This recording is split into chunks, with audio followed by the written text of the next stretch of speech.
Good afternoon, everyone. This is Compost Chicken Greens Plus.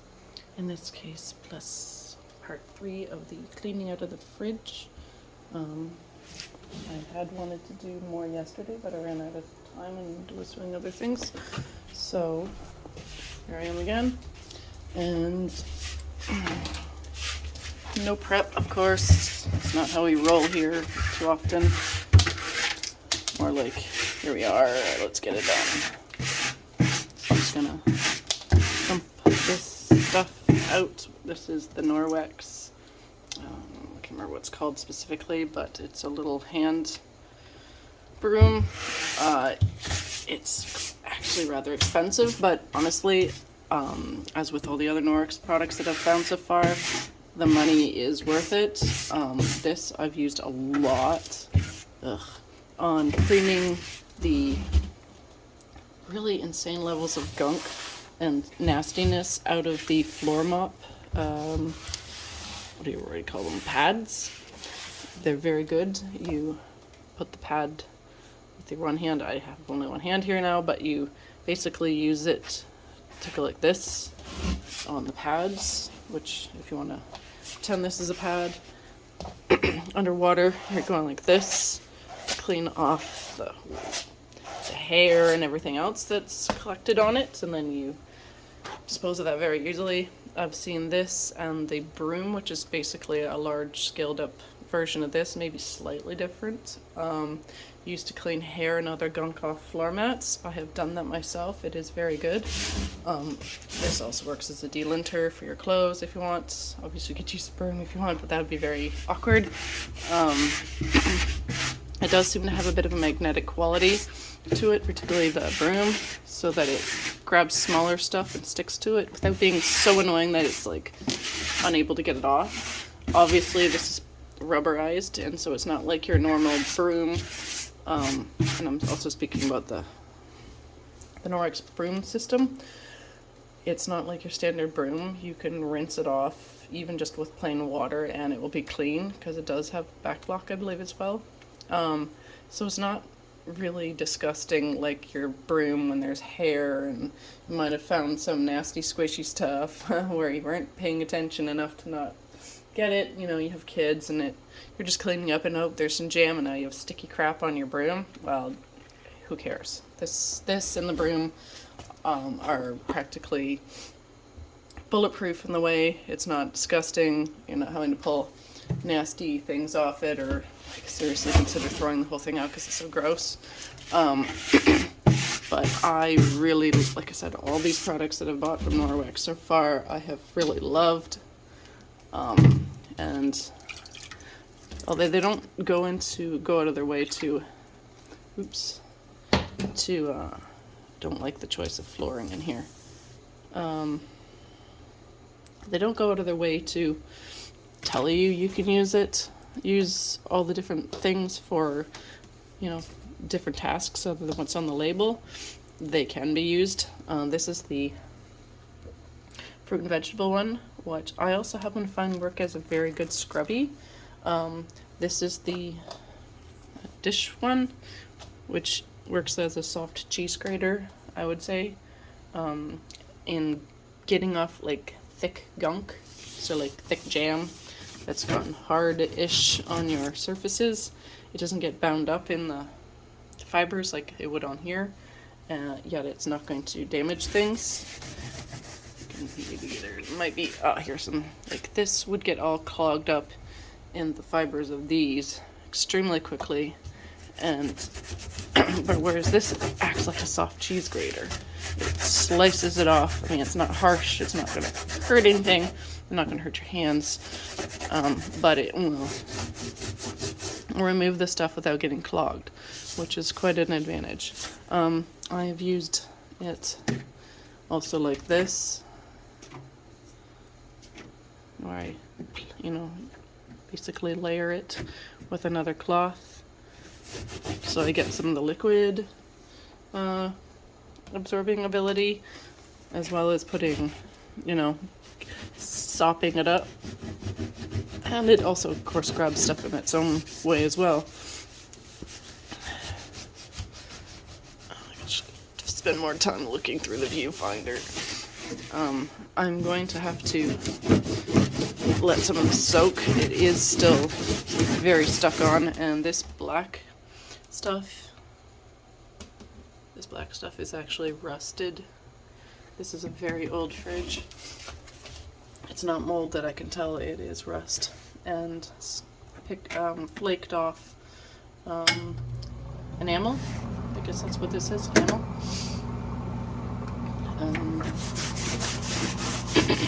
Of course, some of this is actually legitimately gross.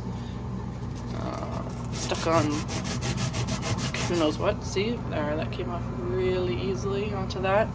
Whereas this, it does work, but not as well. So again, this is a very good multi-purpose system where, you know, it says fruits and vegetables, but here I am scraping off maybe even fruit and vegetable substances from the bottom of the fridge in quite a handy way. Let's see how well my fingernails works. I have pretty strong fingernails, so I'm not too worried. Yeah, so it's on there pretty good. And it just peeled off some more. Just peeled off some more, what do you call it? Enamel. Pretty bad. And you can see that cleans off things very well. I'm a carnivore, so I really don't eat fruits and vegetables, but I saw the texture of it online and I thought, well, hell yeah. And here I'm just gonna use my, don't push my finger in the way there.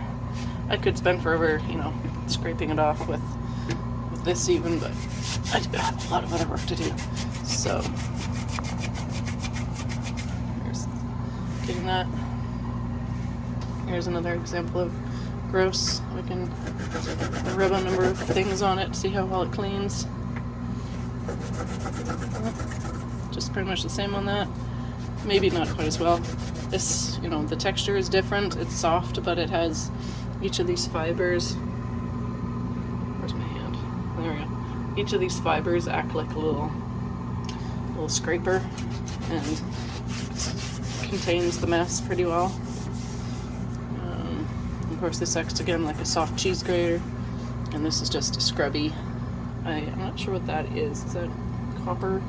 I can't tell what texture is. I'll have to, what's in it. I'll have to read up on it, see what, if they tell you what it is. Could be just the other part of the plastic of it. You can see it is, the thread of that has been, somehow they've made it so it's only on one side mostly. You don't really see much on the other side. It's pretty cool.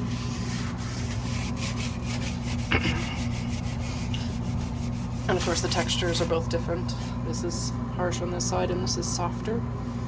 So, I mean, that might be that they expect you to scrub with this side like a potato, and then this side is softer for something else. I don't know. Again, I'm not using it for its intended purpose, though it would be interesting, I guess, to go read up and see if it's meant to be dual texture on purpose, or whether it's just incidental. There we go. Maybe one side is for scrubbing, the other side's for polishing. That's my guess.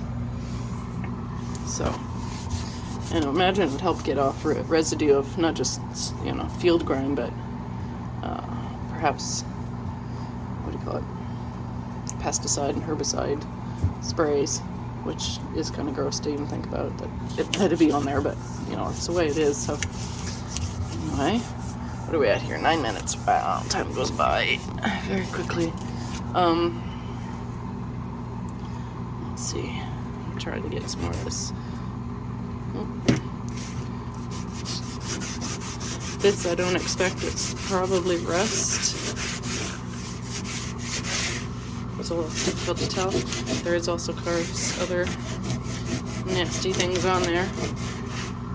I might have to grab one of these and get it wet and just leave it on there to help soak it in. It's a pity these get broken or they get gunk in there. But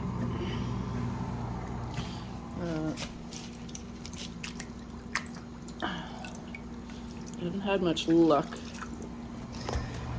using video editing software. My love affair with Adobe all things Adobe, has gotten a little bit tempered by the one time I was off. Well, it was a couple times that they spontaneously, or suggest that you could, or say, hey, do you mind allowing us to know the content of your videos? Normally they just say, if you have a video crash or something, they prompt you. A lot of different companies prompt you to let them have a an error report, where they, in the back way, they go through and see what happened, almost like, those, black box thing of the crash of your program, and it helps them with their their software engineering to get better at it and get rid of the bugs. Well, in this case, they say, hey, you know what? We'd like to know what the contents of your video is. Please let us have access to this information. And I'm like, oh, you know what? And the little voice in my head said, do you really want to do that? Slightly controversial topic being, the chemtrails and Milankovitch cycles and the grand solar minimum and grand solar maximum, but mostly chemtrails. I had collected a bunch of photographs of chemtrail pilots showing the patches that they put on their sleeves, and some of them are rather, let's just say, tasteless.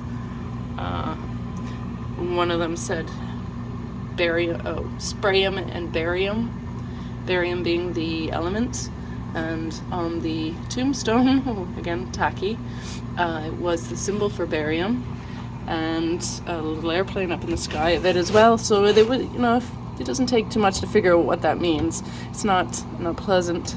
But then there was, some other photos and stuff like that as well that I put into a video. And I had spent 72 hours. I get obsessed sometimes. When I'm on to a roll, I might not sleep much. So 72 hours of editing, 24 hours in one go. And then I took a break to sleep.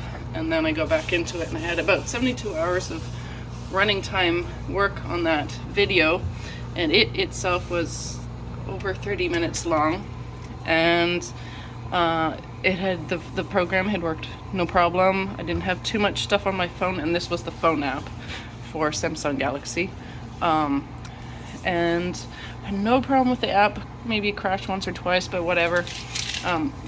Excuse me. And then all of a sudden, not even half an hour after accepting their request to know the contents of your video, the video editing program just crashed. I'm like, okay, that's not unusual.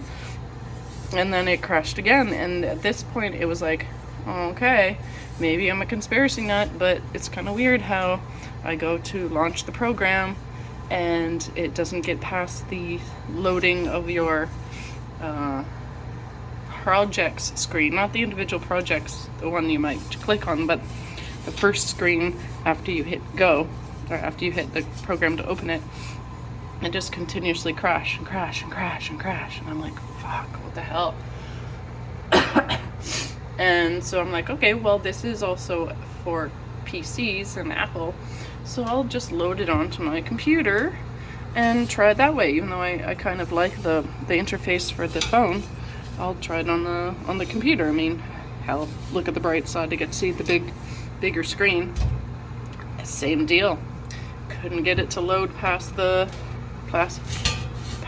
project's screen, and I'm convinced that, well, maybe again I'm a little bit conspiracy nut, but that they didn't like the content of it and decided to crash my project. And that was, when was that? That was not last summer, but the summer before that, and I haven't been able to get it to work since, and I've put a lot of time and effort into trying to get it to work. The software for any of the projects with Adobe Premiere crash, and I looked in the the question and answer forum, where people go to complain, to ask for features and to say, hey, this keeps happening or whatever.